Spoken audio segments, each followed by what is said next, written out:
أعوذ بالله من الشيطان الرجيم. بسم الله الرحمن الرحيم. الحاقة ما الحاقة وما أدراك ما الحاقة كذبت ثمود وعاد بالقارعة فأما ثمود فأهلكوا بالطاغية وأما عاد فأهلكوا بريح صرصر عاتية سخرها عليهم 7 ليال و8 أيام حسوما فترى القوم فيها صرعا كأنهم أعجاز نخل خاوية فهل ترى لهم من باقية وجاء فرعون وما قبله والمؤتفكات بالخاطئة فعصوا رسول ربهم فأخذهم أخذة رابية إنا لما طغى الماء حملناكم في الجارية لنجعلها لكم تذكرة وتعيها أذن واعية فإذا نفخ في الصور نفخة واحدة وحملت الأرض والجبال فدكتا دكة واحدة فيومئذ وقعت الواقعة وانشقت السماء فهي يومئذ واهية والملك على أرجائها ويحمل عرش ربك فوقهم يومئذ 8 يومئذ تعرضون لا تخفى منكم خافية فأما من أوتي كتابه بيمينه فيقول هاؤم اقرءوا كتابيه إني ظننت أني ملاق حسابيه فهو في عيشة راضية في جنة عالية قطوفها دانية كلوا واشربوا هنيئا بما أسلفتم في الأيام الخالية وأما من أوتي كتابه بشماله فيقول يا ليتني لم أوت كتابيه ولم أدر ما حسابيه يا ليتها كانت القاضية ما أغنى عني ماليه هلك عني سلطانيه خذوه فغلوه ثم الجحيم صلوه ثم في سلسلة ذرعها 70 ذراعا فاسلكوه إنه كان لا يؤمن بالله العظيم ولا يحض على طعام المسكين فليس له اليوم هاهنا حميم ولا طعام إلا من غسلين لا يأكله إلا الخاطئون.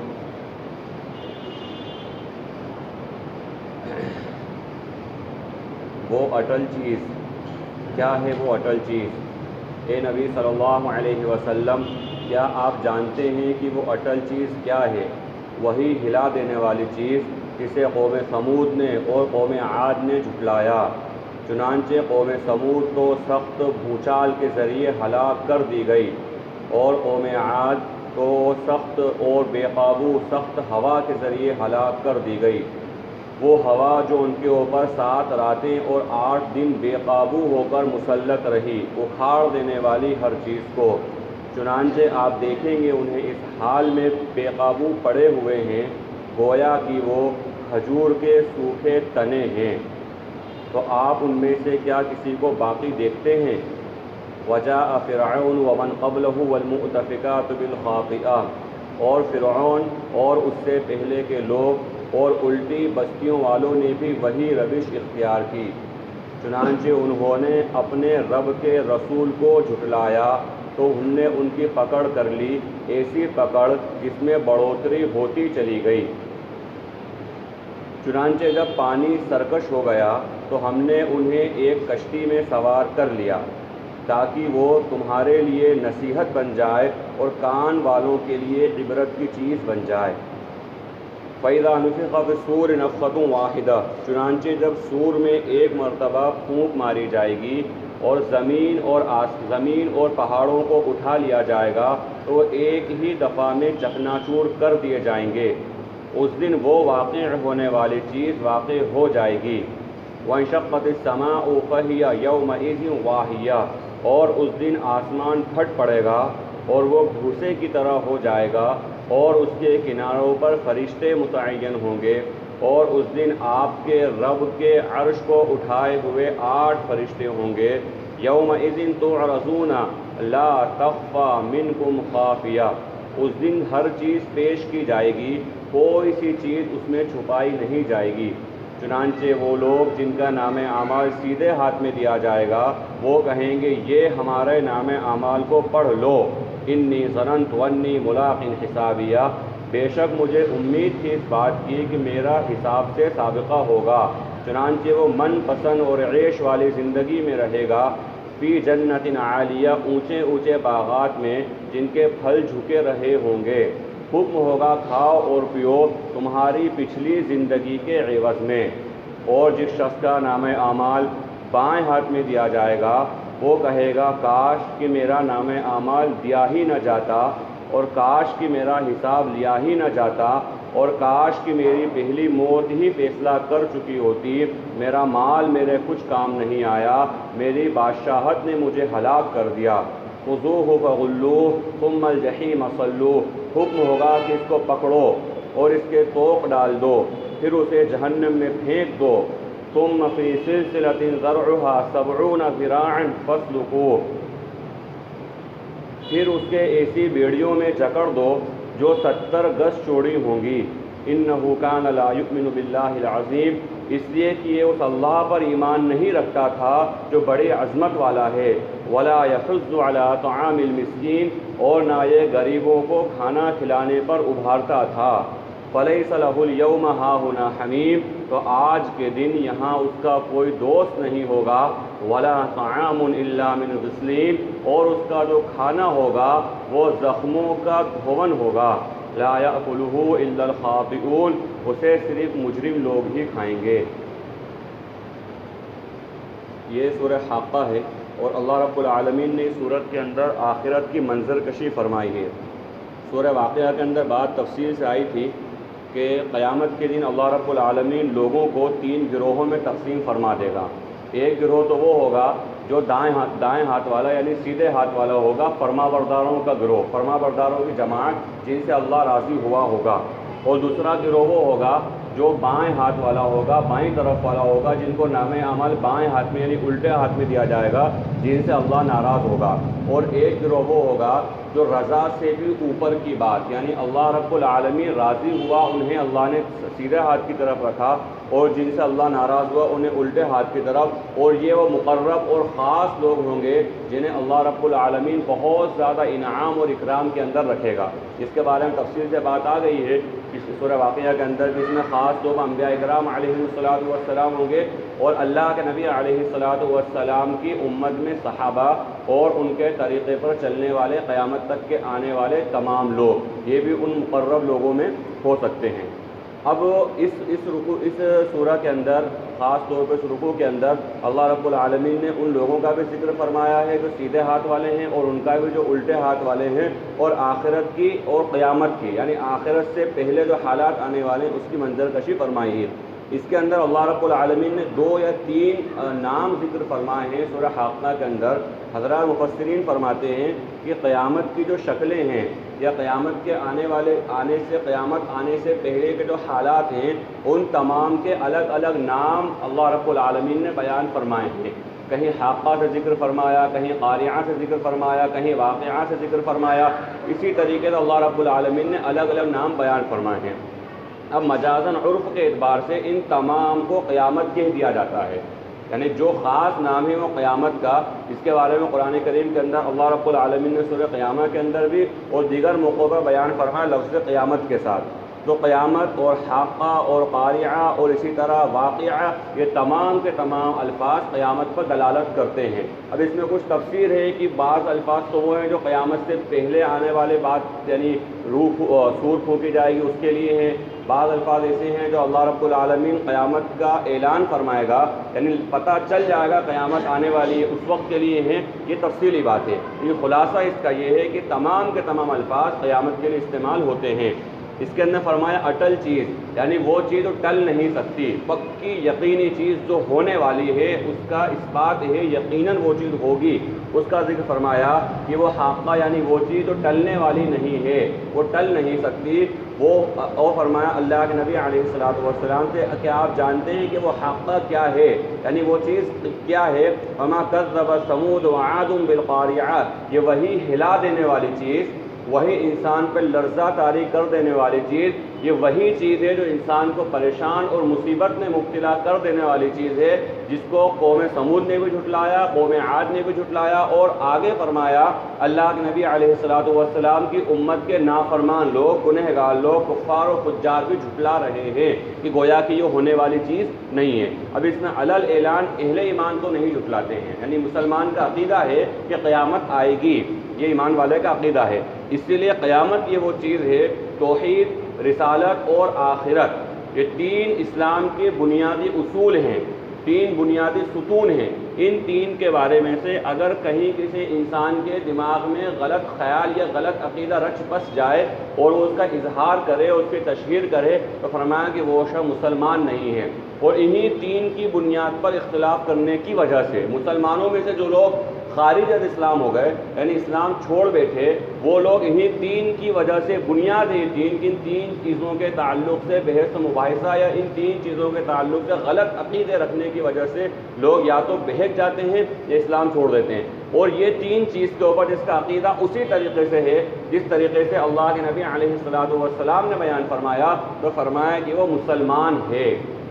بہت سے ایسے موقع ہوتے ہیں کہ انسان کا کہیں نظریاتی اختلاف ہوتا ہے، کہیں جماعتی اختلاف ہوتا ہے، کہیں مسلکی اختلاف ہوتا ہے، کہیں منہج اور مشرب کا اختلاف ہوتا ہے۔ یہ اختلافات ہوتے ہیں، امت میں قیامت تک ہوتے رہیں گے۔ اس کی وجہ سے کفر اور ایمان کا مسئلہ نہیں بنتا۔ کفر اور ایمان کا مسئلہ جو بنتا ہے وہ توحید، رسالت اور آخرت کے بارے میں کوئی غلط عقیدہ رکھنے کی وجہ سے ہے۔ تو فرمایا کہ قیامت بھی انہی میں سے، ایمان والے اس کا انکار نہیں کرتے، لیکن اعمال کے اعتبار سے، عمل کے اعتبار سے اللہ نہ کرے اگر ایمان والے کے اعمال غلط ہیں تو کہیں نہ کہیں وہ اپنے عمل سے گویا کہ بتا رہا ہے کہ بھئی اللہ کے سامنے پیش نہیں ہونا ہے۔ اس لیے کہ جس کا صحیح معنوں میں اللہ کے سامنے پیش ہونے کا یقین ہے، اس کی زندگی کے اندر پہلی بات تو یہ گناہ ہوں گے نہیں، بڑے بڑے قبائح اور بڑی بڑی بغاوت نہیں ہوگی، اور اگر ہوئی بھی صحیح، گناہ ہوئے بھی صحیح، غلطیاں ہوئی بھی، تو اللہ سے توبہ تلہ کرا کے معاف کرا لے گا۔ یہ اس لیے کہ اس کو اللہ کے سامنے پیش ہونے کا یقین بھی ہے اور اس کا ڈر بھی ہے۔ فرمایا کہ یہ ہلا دینے والی چیز وہی جسے قوم سمود نے، قوم عاد نے جھٹلایا۔ قوم سمود فَأُهْلِكُوا بِالطَّاغِيَةِ، اللہ رب العالمین نے اس کو سخت بھوچال کے ذریعے ہلاک کر دیا۔ وَأَمَّا عَادٌ فَأُهْلِكُوا بِرِيحٍ صَرْصَرٍ عَاتِيَةٍ، اور جہاں تک قوم عاد کا تعلق ہے اس کو سخت اور بے قابو ہوا کے ذریعے اللہ رب العالمین نے ہلاک کر دیا۔ وہ ان کے اوپر مسلط رہی 7 راتیں و8 ایام، اور 8 دن اس حال میں ان کے اوپر مسلط رہی کہ ان کو تہ و بالا کر دیا، یعنی ایسی حالت ان کی کر دی گویا کہ نام و نشان مٹا دیا۔ یہ وہی قومیں ہیں کہ جن کا ذکر قرآن کریم میں اللہ رب العالمین نے ایک مقام پر بیان، بلکہ کئی مقامات پر الگ الگ انداز میں بیان فرمایا کہ یہ وہ کہا کرتے تھے من اشد منا قوہ، کہ ہم سے زیادہ طاقتور کون ہے، ہم سے زیادہ طاقت کس کے پاس ہے۔ یہ وہ قومیں ہیں جن کا حال یہ ہو گیا جب اللہ کا عذاب آیا، اللہ کی پکڑ آئی، اللہ کی طرف سے جو ہے ان گناہوں کی وجہ سے سخت ترین پکڑ جب آئی، تو ان کا عالم یہ ہو گیا کہ ان کا کوئی پرسان حال نہیں بچا، حتیٰ کہ ایسا اللہ نے کر دیا کہ ان نسلیں تک ختم ہو گئیں۔ یعنی جن علاقوں میں یہ لوگ آباد تھے، ان علاقوں کی حالات پر نظر رکھی جائے، ان علاقوں کی تاریخ کو پڑھی جائے یا ان علاقوں کے حال کو دیکھا جائے جو بھی موجودہ دور میں، وہاں پر بھی کوئی ان لوگوں سے نسبت کرنے کو تیار نہیں ہے۔ کوئی نہیں کہتا یہ ہمارے آبا و اجداد تھے، یہ ہمارے باپ دادا تھے، کوئی نسبت کرنے کو تیار نہیں۔ اللہ تبارک و تعالیٰ نے ایسا نسیم منسیہ ان قوموں کو کر دیا۔ اللہ رب العالمین کی ایسی سخت ترین پکڑ ان کے اوپر آئی، یہ وہ لوگ تھے جو اپنے آپ کو کہتے تھے ہم سے زیادہ طاقتور کوئی نہیں۔ اچھا، اگر دنیاوی اعتبار سے دیکھا جائے، یعنی ایک تجربے کے اعتبار سے دیکھی جائے بات، حالانکہ بہرحال اللہ رب العالمین نے ان کی اس بات کو اس انداز سے ذکر کرا ہے کہ اس تکبر کے اندر اور غرور میں باتیں کہا کرتے تھے، گھمنڈ میں باتیں کہا کرتے تھے جو اللہ کو بالکل ناپسند ہے۔ لیکن اگر آج کی دنیا کا تجزیہ کرا جائے اور ان لوگوں کا تجزیہ کرا جائے تو سائنس کے اعتبار سے اگر دیکھا جائے تو یہ تو عروج کا دور ہے۔ سائنس کے اعتبار سے تو بہرحال اس قوم ابھی جس دور کے اندر ہم زندگی گزار رہے ہیں، ماضی قریب میں یا ماضی بعید میں اتنی زیادہ ترقیاں کبھی نہیں ہوئی۔ سائنس کے اعتبار سے بات کری جائے تو یہ عروج ہے، لیکن اگر جسمانی طاقت کی بات کری جائے، فزیکلی طاقت کی اگر بات کری جائے تو وہ واقعی بہت زیادہ طاقتور تھے۔ ان کو حق تھا یہ بات کہنے کا کہ ہم سے زیادہ طاقتور کون ہے، جو بغیر کسی مشینوں کے ذریعے، بغیر کسی آلات کے ذریعے پہاڑوں کو کاٹ کے راستہ بنا رہے ہیں، پہاڑوں کو کاٹ کے مکانات بنا، اور ایسے خوبصورت تعمیر، ایسے بڑے بڑے محلات اور بڑے بڑے باغات اور بڑی بڑی عجائب کی چیزیں انہوں نے اس دور کے اندر بنا دی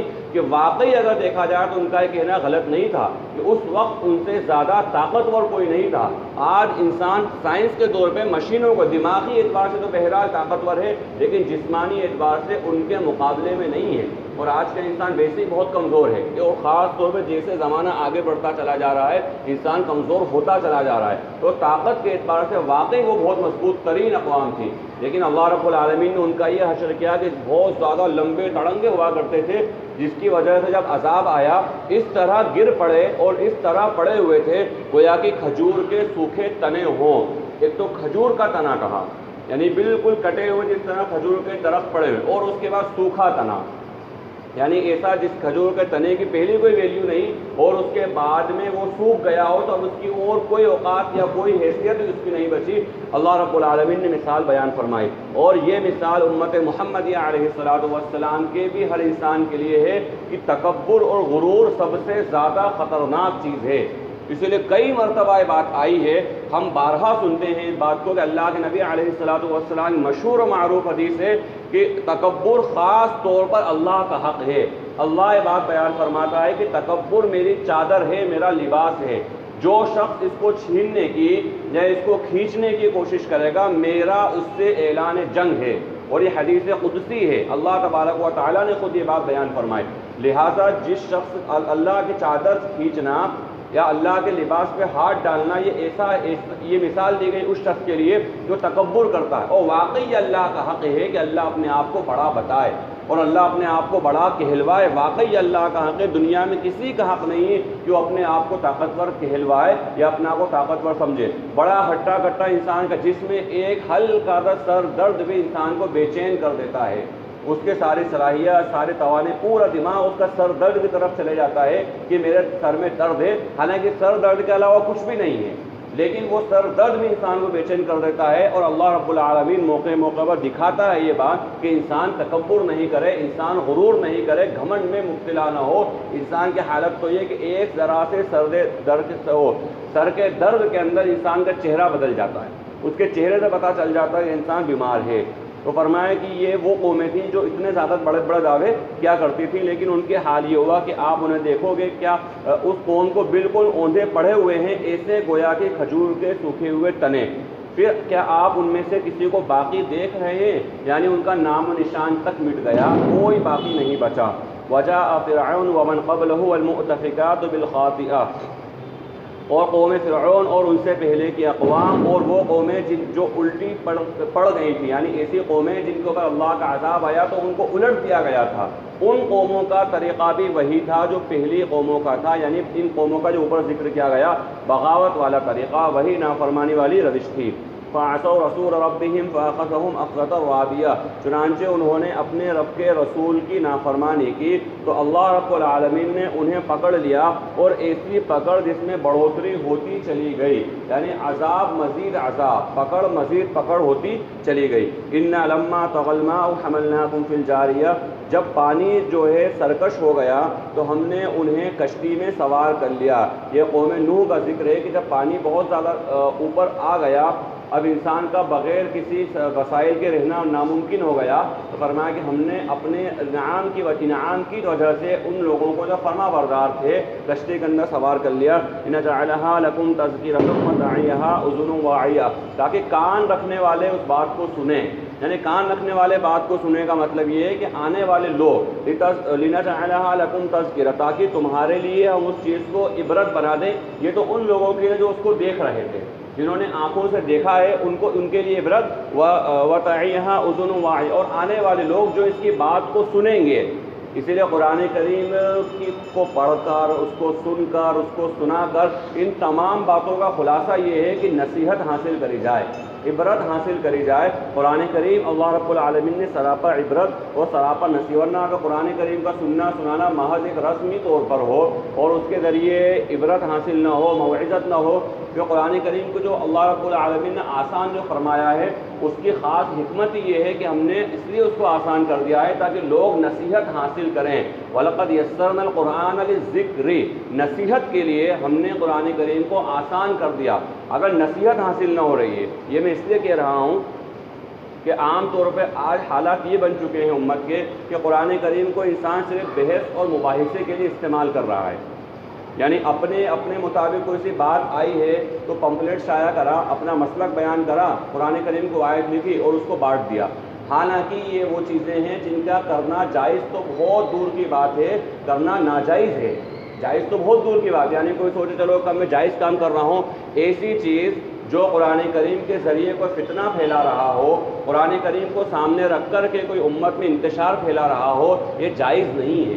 آج امت کا ایک بڑا طبقہ ہے، یہ بڑا طبقہ میں اس لیے کہہ رہا ہوں کہ ابھی تو بہت چھوٹے چھوٹے پودے تھے یہ، لیکن اب جو ہے دھیرے دھیرے پروان چڑھتے ہوئے ثمر آور درخت بن رہے ہیں، اب یہ ان کے پھل دینے لگے، اور ظاہر سی بات ہے بہت سارے درخت ایسے ہیں جن کے پھل زہریلے ہوتے ہیں۔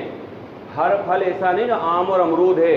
ہر پھل جو ہے مفید نہیں ہے۔ بہت سارے جنگل میں اگنے والے ایسے پیڑ ہیں کہ جن کے پھل اگر انسان کھا رہا ہے تو زہریلے ہیں اور نقصان پہنچانے والے ہیں۔ تو اسی طریقے سے قرآن کریم کو سامنے رکھ کر اگر صرف اس وجہ سے کہ بھائی اپنے مطلب کی کوئی سی بات آئی اس کو رکھا اور اس کو پیش کرا، جو مین چیز تھی قرآن کریم کے ذریعے ذکر،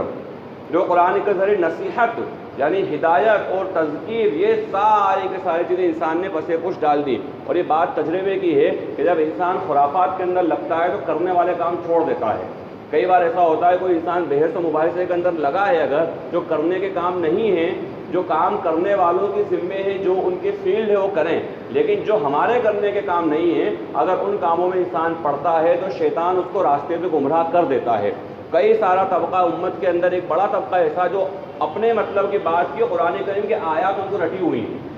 ان کو آیت نمبر پتہ ہے، ان کو جو ہے قرآن کریم کی جو آیت ہے اس کا سورت نمبر پتہ ہے، لیکن اگر وہ جو ہے قرآن کریم کا جو خاص مقصد تھا نصیحت اور تذکیر، اس کے ذریعے ایک دوسرے ایمان والے کو لے کر چلنا، مزاج کا نرم ہونا، ایک دوسرے کو برداشت کرنا، ساری چیزیں وہ کچھ بھی نہیں ہیں، مزاج میں سختی پیدا ہوتی چلی گئی۔ اسی لیے قرآن کریم کے اندر اللہ رب العالمین نے ایک بات بیان فرمائی، بڑی زبردست بات، یعنی یہ بات اگر صرف بغیر تفسیر کا بیان کری جائے اگر تو شاید لوگوں کو یہ لگے قرآن کی آیت ہی نہیں ہے، اگر یہ بات بغیر تفسیر کا بیان کری جائے۔ قرآن کریم کے اندر اللہ رب العالمین نے بات بیان فرمایا عباد الرحمن والے رکوع کے اندر، جہاں بیان فرما وعباد الرحمن الذین یمشون علی الارض ہونا واذا خاطبهم الجاہلون قالوا سلاما، یہاں جو عباد الرحمن سے جو رکوع جو ہے تبارک الذی جعل سے شروع ہو رہا ہے، لیکن آیات یعنی عباد الرحمن والی جو آیات تھی ان آیات کے اندر اللہ رب العالمین نے ایک جگہ پہ بات بیان فرمائی کہ رحمان کے بندے وہ ہیں کہ جب ان کے سامنے قرآن پیش کیا جاتا ہے تو اندھے اور بہرے بن کر اس پر نہیں گر پڑتے ہیں، یعنی جب ان کے سامنے قرآن پیش کیا جاتا ہے تو اندھے اور بہرے بن کر اس پر نہیں گر پڑتے ہیں۔ اب بظاہر یہ بات تو ایسا لگ رہا ہے کہ قرآن کریم کی توہین ہو رہی ہے، یا یہ بتایا جائے قرآن تو وہ ہے کہ ہمیں اندھے اور بہرے بن کر اس میں یقین رکھنا ہے، قرآن کریم تو وہ چیز ہے کہ اندھے اور بہرے بن کر اس پہ ہمیں عقیدہ رکھنا ہے۔ یہاں تو اللہ والے بندے، اللہ کے پسندیدہ برگزیدہ بندوں کے بارے میں کہا جا رہا ہے کہ جب قرآن ان کے سامنے پیش کیا جاتا ہے تو اندھے اور بہرے بن کر ایک دم گر نہیں پڑتے ہیں، بلکہ جو ہے ایک ایمان والے یعنی عباد الرحمن کے بارے میں کہا گر نہیں پڑتے ہیں۔ اب کیا کرتے ہیں وہ جب ایسے اندھے و بہرے بن کے، حالانکہ ہونا تو یہ قرآن پیش کرا گیا، بات ختم۔ تو فرمایا مفسرین نے اس کے جواب کے اندر کہ قرآن کریم کو جو پیش کیا جا رہا ہے، قرآن کریم کو کس مقصد کے ساتھ پیش کیا جا رہا ہے اور اس کو پیش کرنے والا کون ہے، اس کی تحقیق بھی وہ عباد الرحمن کرتے ہیں، ورنہ امت کے اندر کوئی سا ایسا فرقہ نہیں ہے جو اسلام سے خارج ہو اور وہ قرآن کا دعویٰ نہ کرتا ہو۔ خاص طور پر امت محمدیہ کے اندر جو اسلام سے خارج فرقے ہیں، جن کے بارے میں اہل علم اور علماء کے رائے اسلام سے خارج مسلمان نہیں، مثال کے طور پر قادیانی، یعنی وہ فرقہ جو اللہ کے نبی علیہ السلام کی ختم نبوت کا منکر ہے، وہ بھی دلیل میں قرآن ہی پیش کرتا ہے۔ وہی بتاتا ہے ہمارے پاس قرآن ہے. اور اہل علم نے یہاں تک لکھا کہ اگر کسی کو ان کے رد کرنے کی صلاحیت نہیں ہو، مہارت نہیں، تو ان کے چکر میں پڑے بھی نہیں. ہو سکتا ہے کہ وہ اس کو گمراہ کر دیں، کیونکہ سامنے تو قرآن پیش کرا. کیونکہ قرآن جب تک سامنے نہیں رکھا جائے گا مارکیٹ میں ان کو دکان چلے گی ہی نہیں. اس لیے قرآن کو سامنے رکھتے ہیں. تو لہذا قرآن اصل جو ہے وہ عبرت کے لیے، نصیحت کے لیے، موعظت کے لیے، خیر خواہی کے لیے ہے. اگر وہ چیز نہیں آ رہی ہے اور اس کے ذریعے کہیں دلوں میں شقاوت آ رہی ہے، ایک دوسرے کو ذلیل کرنے کے لیے قرآن کی آیات پیش کر رہے ہیں، آدھی ادھوری بات نکال کر کے اپنی بات منوانے کے لیے آگے پیچھے کی بات غلط پیش کر رہے ہیں، تو پھر یہ قرآن کریم کی موعظت نہیں ہو رہی ہے، بلکہ اس قرآن کریم کے ذریعے جو ہدایت کے لیے آیا تھا یہ لوگ فتنے کا ذریعہ بنا رہے ہیں. لہذا قرآن کریم کی جو خاصیت ہے وہ موعظت، وہ اگر آ رہی ہے دل کے اندر پڑھنے پڑھانے سے، سننے سنانے سے، تب تو لگ رہا ہے کام ہو رہا ہے، آگے بڑھ. لیکن اگر وہ نہیں آ رہی ہے تو پھر انسان کو غور کرنا چاہیے، کہیں نہ کہیں قرآن کریم کا حق ادا نہیں ہو رہا. تو فرمایا لنجعلھا، یعنی اس چیزوں کو آنے والے لوگوں کے لیے، ہم جو کان رکھتے ہیں ان کے لیے، یعنی وہ سن کر ان باتوں کو موعظت اور نصیحت حاصل کریں. فَإِذَا نُفِخَ فِي الصُّورِ نَفْخَةٌ وَاحِدَةٌ. اب یہاں سے اللہ رب العالمین نے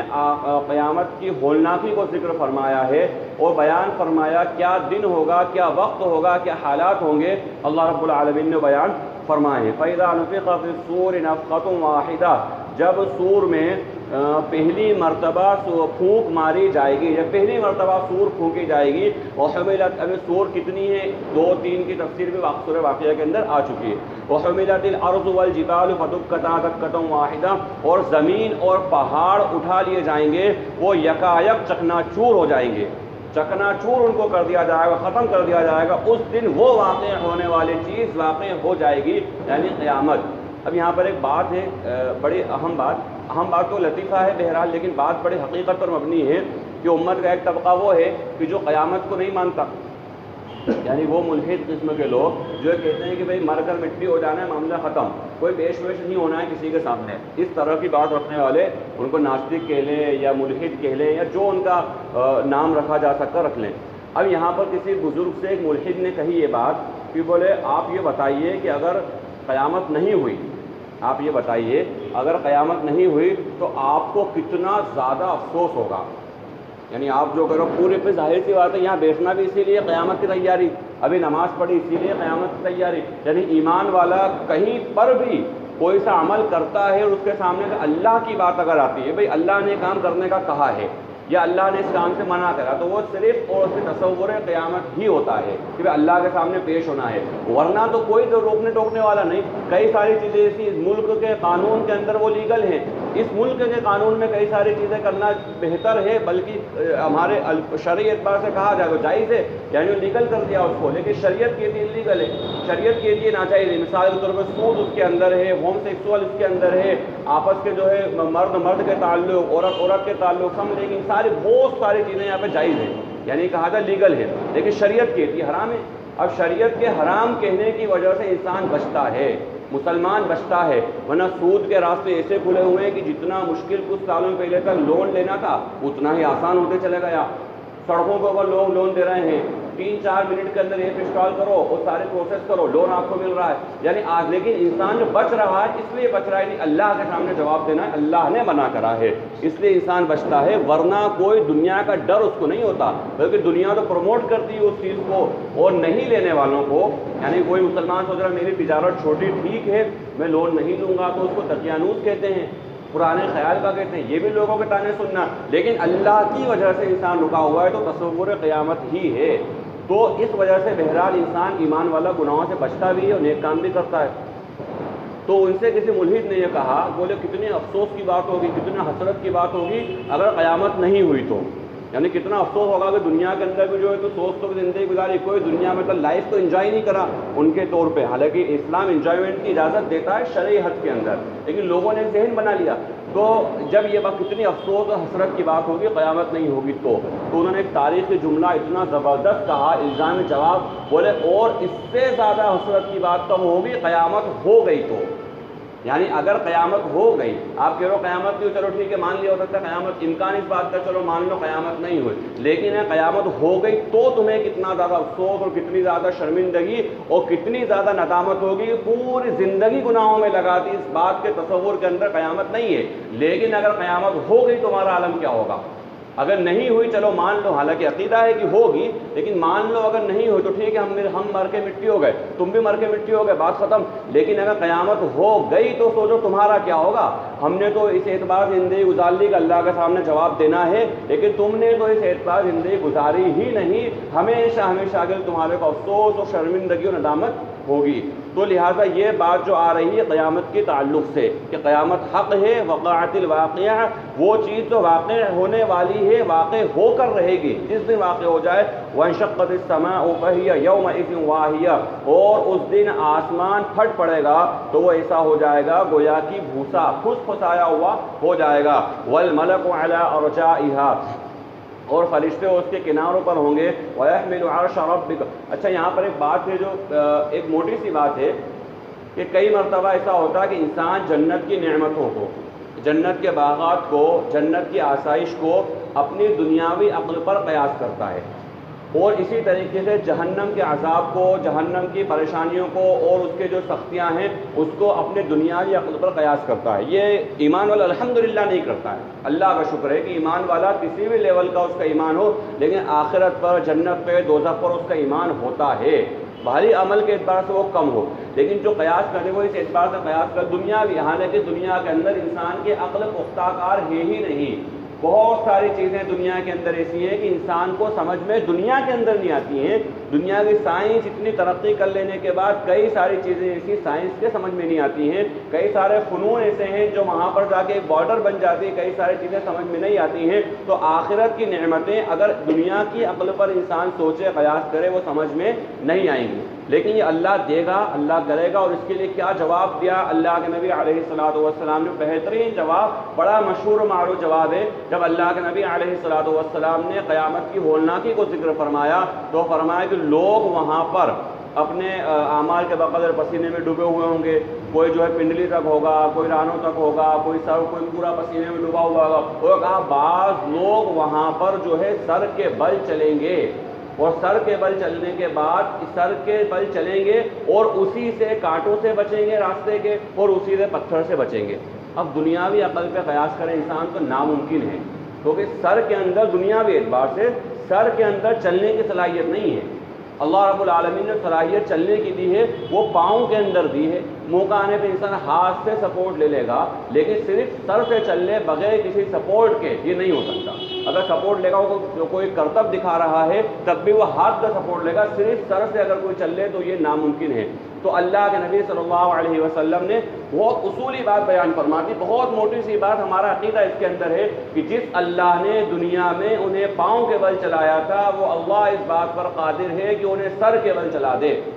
یہیں پر آگے بات ختم ہو جاتی ہے، زیادہ قیل و قال، زیادہ بحث و مباحثہ والا سوال ہی نہیں۔ اسی لیے کہا کہ جیسے دنیا آخرت کے قرآن کی آیت ہے کہ الیوم نختم علی افواہہم وتکلمنا بایدیہم، کہ اللہ رب العالمین قیامت کے دن ان کی زبانوں پر مہر لگا دے گا اور ان کے اعضاء بات چیت کریں گے۔ تو اسی طرح ہوگا جس طرح دنیا کے جس اللہ نے دنیا میں زبان کو بولنے کی صلاحیت دی ہے، اللہ زبان کا محتاج نہیں ہے کہ زبان کے ذریعے اللہ بلوائے۔ جس اللہ نے دنیا کے اندر زبان کو بولنے کی طاقت دی ہے، وہی پروردگار آخرت کے اندر ہاتھ اور پاؤں کو طاقت دے گا کہ وہ بولے، اور اللہ ان سے بلوائے گا، اور اس دن اللہ زبان سے بولنے کی طاقت سلب کر لے گا۔ تو لہٰذا یہ عقیدے کی باتیں، جنت کی نعمتیں ہوں یا جہنم کے عذاب، سب اللہ رب العالمین کے علم میں ہیں، اور دنیا کے اندر سمجھانے کے لیے مثالیں جو دی گئی ہیں قرآن کریم میں، اللہ تبارک و تعالیٰ نے یا اللہ کے نبی علیہ الصلوۃ والسلام نے وہ دنیاوی چیزوں کی جو قیاس کرتے ہوئے کہ انسان کے سامنے جو چیزیں موجود ہوتی ہیں اس کو دیکھ کر سمجھ لیتا ہے، ورنہ ایک آخرت کا پھل اور ایک دنیا کا پھل کوئی مقابلہ ہے ہی نہیں، کوئی مقابلہ نہیں اس کے اندر، لیکن مثال دے کر سمجھا دیا، جس طرح یہاں پھل ہوگے ایسا وہاں پھل ہوگے، جس طرح یہاں پر گوشت ہے ایسا وہاں پر گوشت ہوگا، جس طرح یہاں دودھ اور شہد ہے ایسا وہاں دودھ اور شہد ہوگا۔ تو فرمایا کہ اللہ رب یہ چیز ہونے والی ہے اور یہ ہو کر رہے گی، اور اس دن آپ کے رب کے عرش کو 8 فرشتے اٹھائے ہوئے ہوں گے۔ یومئذ تعرضون لا تخفی منکم خافیہ، اس دن تمہارے سامنے ہر چیز پیش کی جائے گی، تم کسی چیز کو چھپا نہیں سکتے۔ اب یہاں ذکر نامہ اعمال جن کے دائیں ہاتھ میں دیا جائے گا، فَأَمَّا مَنْ أُوتِيَ كِتَابَهُ بِيَمِينِهِ، جن کے نامہ اعمال ان کے دائیں ہاتھ میں دیا جائے گا، وہ بڑی خوشی خوشی کہیں گے ہاؤم اقرؤوا کتابیہ۔ چھوٹا بچہ جس طرح پاس ہو جاتا ہے، یا چھوٹا بچہ کیا بڑا انسان بھی اس کے لیول کا، کسی کو جاب لگ گئی، اگر بزنس میں بڑی کامیابی ہو گئی، دنیاوی اعتبار سے کوئی اس نے مقصد پورا کر لیا، تو وہ خوشی بچہ ہی بن جاتا ہے، اور وہ خوشی خوشی اپنے گھر کے بڑوں کو یا اپنے دوست احباب کو یا تمام لوگوں کو متعلقین کو بتاتا ہے خوشی خوشی میں کامیاب ہو گیا۔ اس منظر کو اللہ نے ذکر فرمایا، کہے گا یہ میرا نام اعمال پڑھ لو، انی ظننت انی ملاق حسابیہ، مجھے یقین مجھے گمان تھا کہ مجھے میرے حساب سے ملنا ہے، میرا حساب میرے سامنے پیش ہوگا، مجھے پکا یقین تھا۔ فہو فی عیشۃ راضیہ، چنانچہ وہ اپنی من پسند زندگی میں ہوگا، فی جنت عالیہ، اونچے باغات میں ایسے جن کے پھل جھک رہے ہوں گے، اور کہا جائے گا کلوا واشربوا ہنیئا بما اسلفتم فی الایام الخالیہ، پچھلے گزشتہ دنوں میں جو تم نے نیک اعمال کرے ہیں،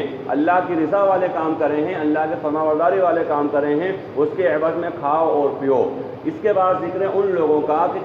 جن کے نام اعمال کو بائیں ہاتھ میں دیا جائے گا، اللہ ہم سب کی حفاظت فرمائے، جن کے نام اعمال کو الٹے ہاتھ میں دیا جائے گا، پیٹھ کے پیچھے سے جن کے ان کے اعمال نامے کو پیش کیا جائے گا، ان کا ذکر ہے وَأَمَّا مَنْ أُوتِيَ كِتَابَهُ بِشِمَالِهِ، اور جن کے نام اعمال ان کی کتاب کو ان کے بائیں ہاتھ میں دیا جائے گا، فَيَقُولُ يَا لَيْتَنِي لَمْ أُوتَ كِتَابِيَهْ۔ کئی بار دنیا کے اندر بھی کوئی بچہ فیل ہو جاتا ہے یا کوئی بڑا انسان ناکام ہو جاتا ہے، تو ان کا عالم یہ ہوتا ہے کاش کہ میرا نام اعمال مجھے دیا ہی نہ جاتا۔ بہت سارے ایسے لوگ ہیں کہ جہاں پر جو فیل ہو جاتے ہیں، بہت سے طلبہ ہیں، اگر بورڈ ایگزام نہیں ہے، مارک شیٹ کی آگے ضرورت نہیں ہے اگر، تو وہ مارک شیٹ بھی لینا پسند نہیں کرتے ہیں۔ اسکولوں میں کے مارک شیٹ پڑھی رہتی ہے، مدرسوں کے مارک شیٹ پڑھی رہتی ہے، پتہ چل گیا کہ یہ فیل ہے۔ اگر اپنا فیل ہو جانا، دنیا کے اندر بھی انسان مارک شیٹ لینا پسند نہیں کرتا، ڈاکیومنٹ کی ضرورت پڑ جاتی ہے تو انسان لے لیتا ہے، کوئی ہنسی خوشی نہیں لیتا، بولے کہ تو فیل ہو گیا۔ تو جب دنیا کی سڑی سی زندگی، جس کو متاع قلیل کہا ہے، بہت چھوٹی زندگی، چھوٹا جو ہے مقصد اور چھوٹا وقت گزارنا، وہاں کا عالم یہ ہے کہ انسان اپنے نام اعمال کو، یہ جو اس نے سال بھر کرا اس کا جو پیش کیا جا رہا ہے، اس کو لینا پسند نہیں کرتا فیل ہو جانے کے بعد۔ تو پھر آخرت کا منظر کتنا خطرناک ہوگا، کتنا بھیانک منظر ہوگا کہ جب انسان اپنے نام اعمال کو سوچے گا کاش کہ مجھے دیا ہی نہ جاتا، یہ رسوائی اور یہ ذلت اور یہ فضیحت تو کم از کم نہیں ہوتی۔ تو کہا کہ وہ کہے گا کاش کہ میری کتاب مجھے دی ہی نہ جاتی، اور کاش کہ میرا حساب لیا ہی نہ جاتا، اور کاش کہ میری موت، یعنی جو پہلے موت آ گئی تھی بس وہی کافی ہو جاتی، دوبارہ مجھ کو اٹھایا ہی نہ جاتا کہ اٹھانے کے بعد مجھے میرے ساتھ ہی معاملہ ہو رہا ہے۔ ما اغنی عنی مالیہ، میرا مال میرے کچھ کام نہیں آیا، ولم ہلک عنی سلطانیہ، اور میری جو بادشاہت تھی، میرا مقام مرتبہ تھا، میری جو عزت تھی، اس نے تو مجھے ہلاک کر دیا، یعنی وہ چیز بھی میرے کوئی کام نہیں آئے۔ اسی لیے کہا گیا کہ دنیا کی نعمتوں کو مطلق نہیں مانگنا چاہیے کہ اللہ مال دے دے، اللہ اولاد دے دے، اللہ جاگیر دے دے، ان تمام کے ساتھ میں لفظ عافیت مانگنا چاہیے۔ اگر مال مل جانے کے بعد بغاوت کا مزاج پیدا ہو جائے تو وہ مال غریبی بہت اچھی ہے اس مال کے مقابلے میں، ایسی غریبی جہاں انسان فرمانبردار ہے۔ اگر اولاد مل جائے، اولاد مل جانے کے بعد میں انسان باغی ہو جائے یا اولاد بغاوت کے راستے پر ڈال دے، تو اس سے نا اولاد انسان اچھا ہے کہ کم سے کم اولاد ہی نہیں ہے، بات ہی ختم۔ اسی طریقے سے کوئی سی زمین جائیداد کے مل جانا، مال و دولت کے مل جانا، اگر بغاوت پر ڈال رہا ہے تو وہ نعمت نہیں ہے۔ اسی لیے ایک مرتبہ بات آئی تھی، بڑی لطیف بات ہے اور بڑی اہم بات ہے کہ حضرت سلیمان علیہ السلام کو اللہ رب العالمین نے بڑی عظیم الشان نعمت دی، بڑی عظیم الشان دولت دی، یعنی بادشاہوں کے اندر وہ ہیں کہ جن کا حکم یا ان کی حکومت پرندوں پر چل رہی ہے، چرندوں پر چل رہی ہے، حتیٰ کہ وہ جو ہے چیٹیاں بھی ان کے آواز کو سمجھ رہی ہیں اور وہ چیٹیوں کی آواز کو سمجھ رہے ہیں، یعنی اتنی بڑی سلطنت ملی ہوئی ہے ان کو۔ تو انہوں نے کہا ھذا من فضل ربی، یہ جملہ ان کا مشہور ہے کہ ھذا من فضل ربی، یہ میرے رب کا فضل ہے جو مجھے ملا ہے، یعنی جب وہ جو سلیمان جو تخت پلک جھپکنے کے برابر لے کر آ گئے، اور ایسا لگا بولے بہت ناممکن کام تھا، پلک جھپکنے کے برابر جگہ کو اٹھنے سے پہلے ایک لانے کا دعویٰ کر رہا ہے، کہا بولے یہ تو بہت بڑی بات ہو گئی، پلک جھپکتے کے ساتھ ہی ہم اس کو یہاں پر حاضر کر دیں گے، اور پلک جھپکنے کے ساتھ ہی وہ تخت پورا سامنے آ گیا، کہا بولے ھذا من فضل ربی، یہ میرے رب کا فضل ہے۔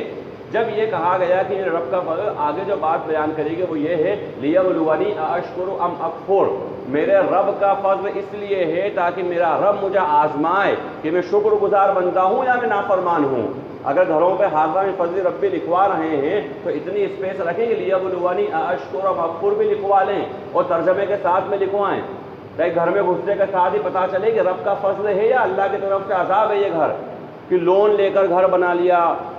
اگر اس کے اندر باپ کے انتقال کا بہنوں کا حق تھا، بہنوں کا حق مار کے گھر بنا لیا، پڑوسی کا چھوٹا موٹا زمین دبا کر کے گھر بنا لیا، سڑک 10 فٹ کی سڑک تھی، آگے 2 فٹ گھر نکال لیا، سڑک لوگوں کے لیے روک دی، اس کے بعد گھر بنا لیا، اللہ نے کار دی، اگر مال دیا، کار سڑک کے اوپر کھڑی کر دی سڑک قبضہ کرنے کے لیے، تو یہ نعمت نہیں ہے، یہ گھر اللہ کی طرف سے عذاب ہے، یہ پکڑ کا ذریعہ بن جائے گا۔ اگر گھر تمام اصول و آداب اگر باپ کی ملکیت کی مرنے کے بعد بہن کو جب تک نہیں دیا گیا تب تک اس کے لیے رہنا جائز نہیں ہے۔ اگر بہن ہنسی خوشی اجازت دے رہی ہے کہ ٹھیک ہے مجھے بھی کون سی بھی ضرورت ہے بھائی استعمال کر لیں، موقع پہ دے دیں، ہنسی خوشی بہن اگر اجازت دے رہی ہے تب تو اس گھر کے اندر بھائی مشترکہ ہو سکتے ہیں، ورنہ حکم شریعت کا کہ باپ کا گھر ہے، باپ کے انتقال کے بعد اب وہ اکیلے کسی بھائی یا بہن یا بیوی کا نہیں بچا، وہ وارثوں کا مال ہے، جب تک کہ اس کے حصے بکرے نہیں ہو جائیں تب تک کسی 1 یا 2 بھائی کے رہنا جائز نہیں ہے۔ اگر بہت ایسا معاملہ ابھی کہاں جائیں گے، ظاہر سی بات ہے مکان تو بہت بڑا ہے، کیش تو اتنا آدمی کا رہتا نہیں ہے، تو بہن سے پیار محبت کے ساتھ اس سے اجازت لی جائے، بغیر کسی دباؤ کے اجازت لی جائے، اور بغیر کسی لالچ کے ڈرا دھمکا کے نہیں کہ آج تو نے حصہ لیا پھر ہمارے دروازے بند ہو جائیں گے تیرے لیے، یہ نہیں، بلکہ اجازت لی جائے خوش دلی کے ساتھ، اجازت لی جائے اس کی دل جماعی کے ساتھ، اور بہن سے اجازت لی جائے کیونکہ بہن اس کی وارث ہے، بہنوں کا کوئی مسئلہ نہیں ہے، یہ حق بہن کا ہے، اس سے اجازت لی جائے۔ یہ ساری رعایت کرتے ہوئے گھر بنایا تو اللہ 1 یا 10 گھر بنوائے، 10 یا 20 گھر بنوائے، اللہ محل کے محل و اللہ کالونی کا مالک بنا دے، لیکن یہ رعایت کرتے ہوئے، تو اسی لیے فرمائے کہ اگر ھذا من فضل ربی لکھ رہا ہے تو آگے یہ کہ اللہ نے گھر مجھے دیا ہے لیبلونی اشکر ام اکفر، تاکہ میرا رب مجھے آزمائے گا کہ میں شکر گزار بندہ ہوں یا میں ناشکرا ہوں۔ اگر یہ گھر کے تمام حقوق ادا ہو رہے ہیں، اللہ کے حقوق بھی ادا ہو رہے ہیں، بندوں کے حقوق بھی ادا ہو رہے ہیں، تب تو یہ گھر واقعی اللہ کی رحمت ہے۔ لیکن اگر کسی ایک کا حق مارا جا رہا ہے، بیاج کے کاروبار سے گھر بنا لیا تو ظاہر سی بات اللہ کا حق مارا، کیونکہ اللہ نے منع کرا ہے بیاج کا لین دین سے، اور اگر بھائی یا بہن کا حق مارا، یا بڑا بھائی ہے اثر رسوخ دار چھوٹے بھائی کا حق مار لیا، یا اگر ماں کا حق مار لیا، جی ماں کا حق بھی، یعنی اگر باپ شوہر کا انتقال ہو جائے اور اگر بیوی زندہ ہے تو بیوی کا حق بھی ہے اس کے مال کے اندر، یہ نہیں کہ باپ بہنیں اور بھائی سب مل کے ان کا برابر کر لیں، جو ماں زندہ ہے، جو مرحوم ہے ان کی جو بیوی ہے اس کو بھی اس کا حق دیا جائے گا، یہ سب کے ساتھ میں اگر ہے تو پھر واقعی اللہ کی نعمت ہے، تو لہٰذا یہ ساری کی ساری چیزیں سامنے رکھی جائیں کہ واقعی یہ نعمت ہے یا نہیں ہے۔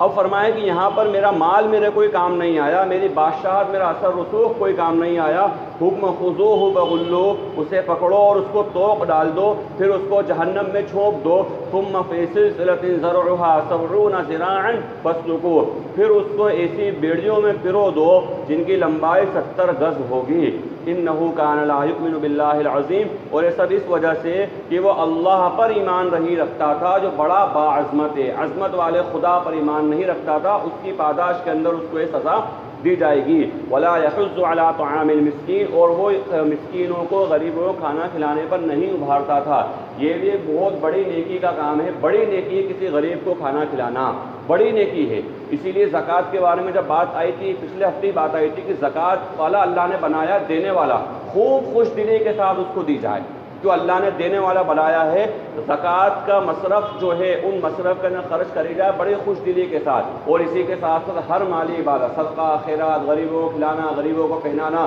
یہ تمام طور چیزوں کو خوش دلی کے ساتھ کیا جائے۔ فَلَيْسَ لَهُ الْيَوْمَ هَاهُنَا حَمِيمٌ، اس دن یہاں اس کا کوئی دوست نہیں ہوگا، اور اس کا کھانا جو ہوگا زخموں کی دھون، یعنی بہت گندگی اس کا کھانا ہوگی، لَا يَأْكُلُهُ إِلَّا الْخَاطِئُونَ، جسے صرف اور صرف مجرم اور گنہگار اور خطا کار لوگ ہی کھائیں گے۔ گے۔ اب یہاں پر جو اللہ کے نبی صلی اللہ علیہ وسلم کے بارے میں نازبہ کلمات جو مشرکین مکہ کہتے تھے یا آج کے دور میں لوگ کہتے ہیں، ان تمام کے جوابات اللہ رب العالمین نے اس رکوع کے اندر بیان فرمائے کہ اللہ کے نبی ہیں، پاک کلام پیش کر رہے ہیں، نبی کے ذات خود پاکیزہ ہے، جو بات پیش کر رہے ہیں وہ بات بھی خوب پاکیزہ ہے۔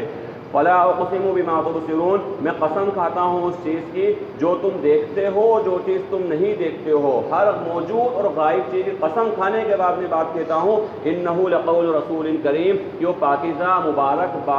مکرم رسول ہیں، اکرام والے رسول ہیں، وہ شاعر نہیں ہیں۔ تم بہت کم ایمان لاتے ہو، وہ شاعر نہیں ہے جو تم شاعر کہہ رہے ہو، ولا بقول کاہن، اور نہ ہی وہ جادوگر ہیں، قلیلا ما تذکرون، بہت کم تم لوگ نصیحت حاصل کرتے ہو، تنزیل من رب العالمین، یہ قرآن کریم کی سب سے اہم خاصیت ہے، سب سے اہم خاصیت۔ کئی بار کیا ہوتا ہے کہ موجودہ دور کے اندر بھی جو قلم کا زمانہ ہے، لوگ بہترین باتیں لکھ دیتے ہیں،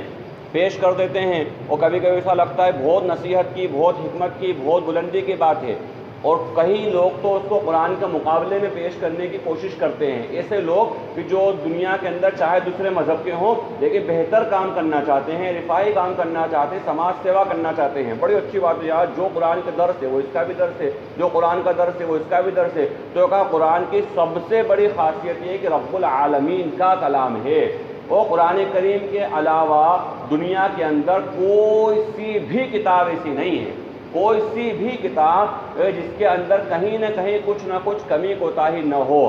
اسی لیے یہ بات بیان کر دی گئی کہ اللہ رب العالمین نے قرآن کریم کو تمام طرح کی اغلاط سے اور ہر طرح کے رد و بدل سے اللہ رب العالمین نے اس کو جو ہے محفوظ رکھا۔ اس لیے کئی بار بہت ساری کتابیں ہوتی ہیں مصنفین کی لکھی ہوتی ہیں کہ 19-20 کچھ کمی کوتاہی اس میں ہو جاتی ہے۔ اب کسی کمی کوتاہی کی وجہ سے کسی مفید کتاب کو انسان بالکل چھوڑ دے تو یہ بیوقوف ہے، اس لیے بیوقوف ہے کہ قرآن کے مقابلے میں کوئی اس کو پیش نہیں کر رہا، اور جس طرح سے قرآن کریم کی حقانیت کی دلیل اللہ دے رہا ہے ایسی اس کی دلیل کوئی نہیں دے رہا ہے اور نہ کوئی دعویٰ کر رہا ہے۔ اسی لیے مولانا اشرف علی تھانوی رحمۃ اللہ علیہ نے بڑی زبردست بات بیان فرمائی اپنے ملفوظ میں کہ معتبر کتاب کا ہر جز معتبر نہیں ہوتا،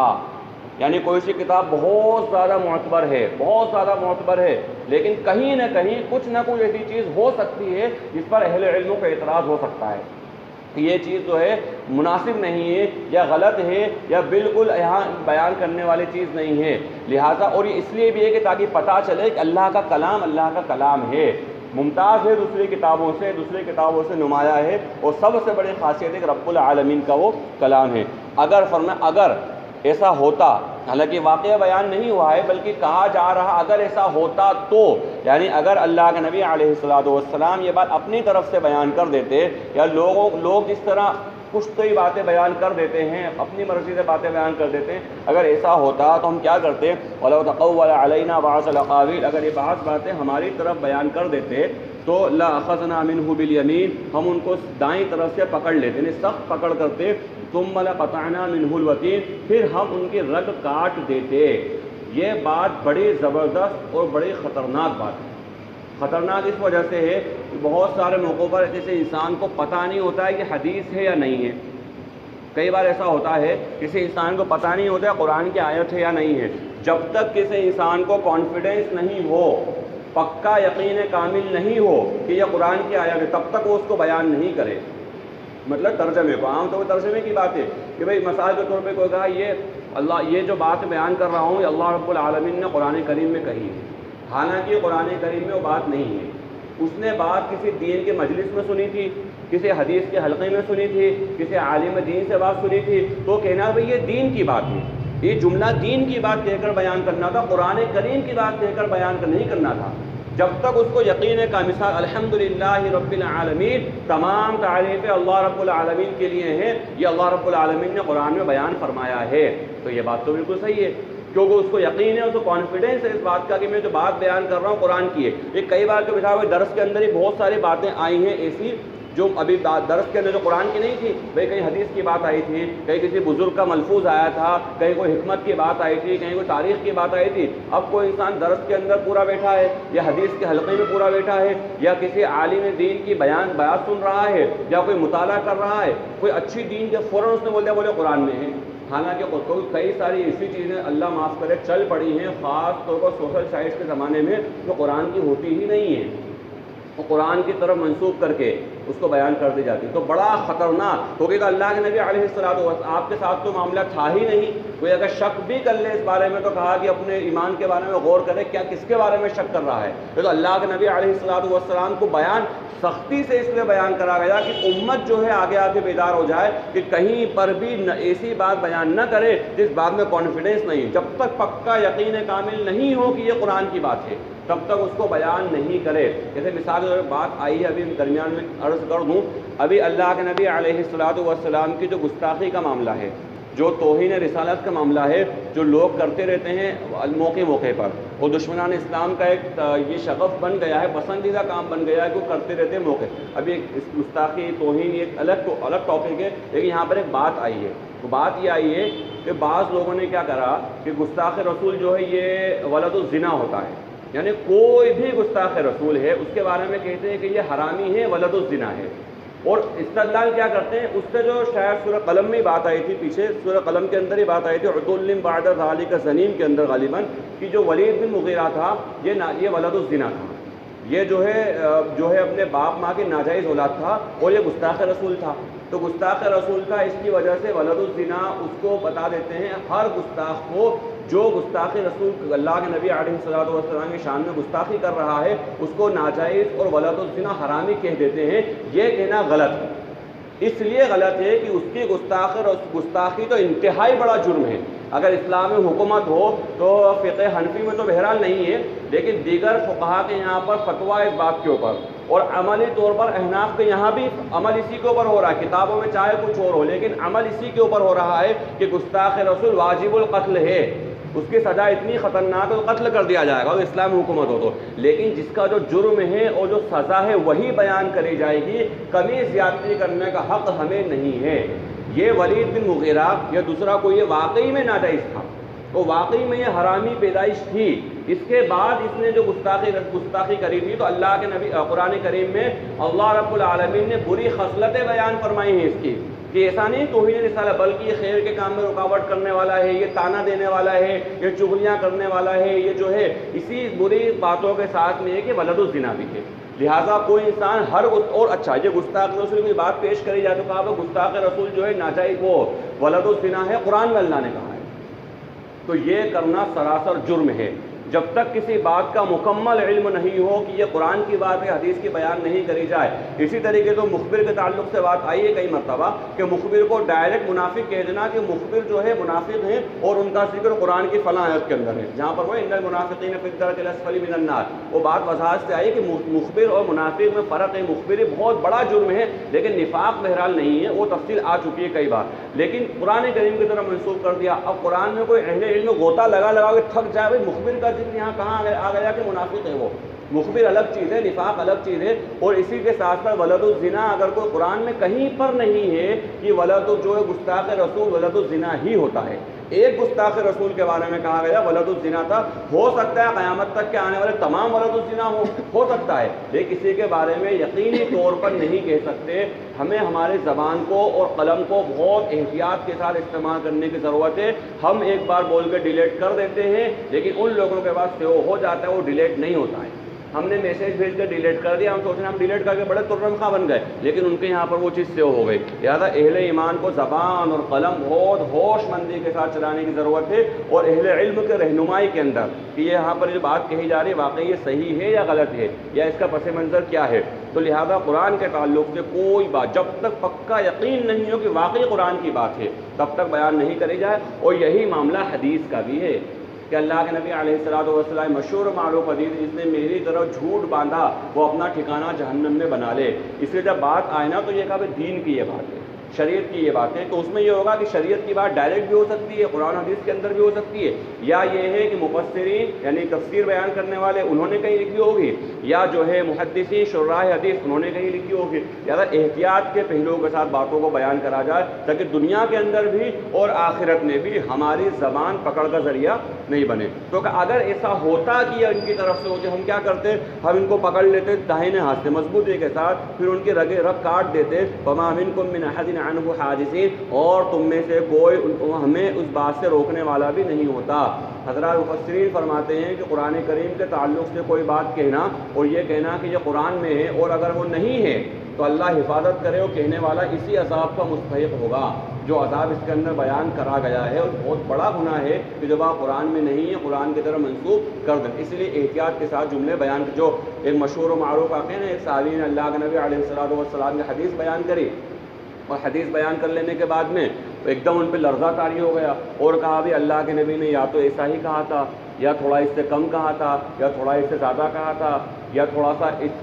آگے اور تھوڑا پیچھے، پوری تفسیر بیان کر کے کہا، بولے مطلب اللہ کے نبی کا مفہوم بات کا خلاصہ یہی تھا۔ اسی لیے جو عام طور پر جو ہم بیان کرتے ہیں نا حدیث اردو کے اندر، اس کا خلاصہ اور اس کا مفہوم جو کہتے ہیں بہت اچھا جملہ ہے، بہت احتیاط والا جملہ ہے کہ حدیث بیان کرے جا پھر خلاصہ حدیث یہ ہے، یا حدیث کا مفہوم یہ ہے، یا حدیث کا پیغام یہ ہے، بالکل من وعن ترجمہ کو بھی اتنی زیادہ احتیاط کری گئی حدیث کے نقل کرنے میں کہ مثال کے طور پہ واو کا لفظ اللہ کے نبی نے کہا یا نہیں کہا، اس روایت اس متن کے اندر لفظ واو ہے یا نہیں ہے، اگر راوی کو شک ہو گیا نا تو شک کو بھی بیان کر دیا کہ اللہ کے نبی صلی اللہ علیہ وسلم نے واو یعنی اور کہا تھا یا پورے جملے کو، لفظ واو کے بارے میں اگر راوی کو شک ہو گیا کہ اللہ کے نبی نے کہا تھا یا نہیں کہا تھا، اس کو بھی نقل کر دیا کہ یہ واو تھا یا نہیں تھا، یا او کر کے یا تو یہ کہا یا تو یہ، اتنی احتیاط کے ساتھ احادیث ہم تک محدثین نے پہنچائی ہے۔ لہٰذا ہماری بھی ذمہ داری ہے کہ آپ اردو زبان کے اندر بیان کریں تو احتیاط کے ساتھ میں بیان کریں۔ اچھا ایک بات اور یہ بھی سن لیں کہ کئی بار یہ ہوتا ہے کہ کوئی انسان جو ہے حدیث بیان، اس نے خلاصہ اور مفہوم نہیں بولا، لیکن وہ اردو زبان میں بیان کر رہا ہے تو خلاصہ اور مفہوم ہی بیان کر رہا ہے، لہذا کوئی خلاصہ مفہوم بیان کرے اس کو کہہ دینا بھی ڈائریکٹ بار بار ٹچ کرنا یا بار بار ٹوکنا یا بار بار یاد دلانا، بعض ساتھی کہہ دیتے ہیں ایسا، ارے خلاصہ بولو بار بار، تو یہاں بولنا ضروری ہے اس وجہ سے کہ احتیاط کا پہلو ہے۔ احتیاط کا تقاضا یہ ہے کہ انسان بولے، تو اس وجہ سے کہ جب جتنا زیادہ احتیاط کرے گا اتنا زیادہ بہترین مزہ آئے گا، لیکن اگر نہیں بول رہا ہے مان لو تب بھی وہ حرام و ناجائز نہیں ہے، اس لیے حرام و ناجائز نہیں ہے کہ وہ اپنی زبان کے اندر وہ بات کہہ رہا ہے تو وہ خلاصہ اور مفہوم ہی بیان کر رہا ہے، وہ من وعن عربی نقل نہیں کر رہا، لہٰذا دونوں چیزیں غلو بھی نہ ہو، افراط تفریط نہ ہو، کوشش یہ کری جائے کہ حدیث بیان کری جائے اردو زبان کے اندر تو کہا جائے خلاصہ مفہوم ہے، کوشش اسی کی کری جائے، لیکن اگر کوئی نہیں کہہ رہا ہے تو اس کو بہت زیادہ ٹوکنے کی ضرورت بھی نہیں ہے۔ وَإِنَّهُ لَتَذْكِرَةٌ لِّلْمُتَّقِينَ، اور بے شک وہ تقوی اختیار کرنے والوں کے لیے نصیحت ہے۔ وَإِنَّا لَنَعْلَمُ أَنَّ، اور بے شک ہم جانتے ہیں کہ تم میں کچھ جھٹلانے والے بھی ہوں گے، یعنی ضروری نہیں کہ سارے مومن اور مسلم ہو جائیں، نافرمان بھی ہوں گے۔ وَإِنَّهُ لَحَسْرَةٌ عَلَى الْكَافِرِينَ، اور بے شک وہ کافروں کے لیے حسرت کا سبب ہوگا۔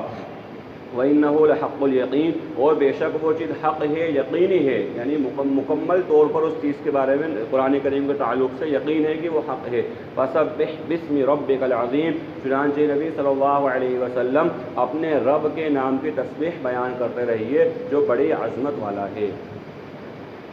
بسم اللہ الرحمن الرحیم، اللہم صلی علی محمد وعلی آل محمد کما صلیت علی ابراہیم وعلی آل ابراہیم انک حمید مجید، اللہم بارک علی محمد وعلی آل محمد کما بارکت علی ابراہیم وعلی آل ابراہیم انک حمید مجید، اللہم اغفر وارحم وانت خیر الراحمین، اللہم اغفر لی وارحمنی واہدنی وعافنی وارزقنی، اللہم ارنا الحق حقا وارزقنا اتباعہ وارنا الباطل باطلا وارزقنا اجتنابہ، اللهم آنس وحشتي في قبري، اللهم ارحمني بالقرآن العظيم واجعله لي إماما ونورا وهدى ورحمة، اللهم ذكرني منه ما نسيت وعلمني منه ما جهلت وارزقني تلاوته آناء الليل وآناء النهار واجعله لي حجة يا رب العالمين، ربنا آتنا في الدنيا حسنة وفي الآخرة حسنة وقنا عذاب النار، جزا الله عنا محمدا ما هو أهله صلى الله عليه وسلم، سبحان ربك رب العزة عما يصفون وسلام على المرسلين والحمد لله رب العالمين۔